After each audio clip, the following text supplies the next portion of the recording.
জুলাই অভ্যুত্থানে ১ বছর ধরে মর্গে থাকা ৬টি পরিচয়হীন মরদেহ আঞ্জুমান মহিদুল ইসলামের কাছে হস্তান্তর করা হয়েছে।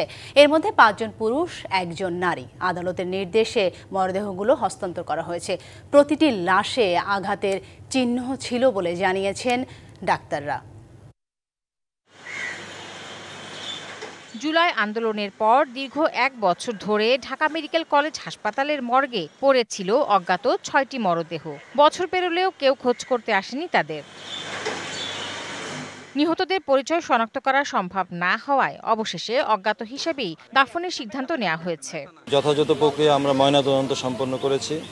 করার পর ডেড বডিগুলি আমরা যেহেতু আননোন ছিল, আমরা ডিএনএ এর আলামত সংগ্রহ করেছি, সেগুলি ডিএনএ অ্যানালাইসিস করা হয়েছে, রিপোর্টও চলে আসছে। সকালে অজ্ঞাত ৬ জনের মরদেহ হস্তান্তর করা হয় আঞ্জুমান মফিদুল ইসলামকে। বেওয়ারিশ হিসেবে রাজধানীর জুরাইন কবরস্থানে দাফন করা হবে। তবে ভবিষ্যতে পরিচয় শনাক্ত করার জন্য মরদেহগুলোর ডিএনএ সংরক্ষণ করা হয়েছে। আদালতে শরণাপন্ন হয়েছে, আমরা আদালতকে অবহিত করেছি। আদালতের আদেশের প্রেক্ষিতেই আজকে এই লাশগুলো আমরা আঞ্জুমান মফিদুলকে হস্তান্তর করছি। এবং তবে এই লাশগুলো প্রত্যেকটাই আমরা নাম্বার সিরিয়াল দেওয়া আছে।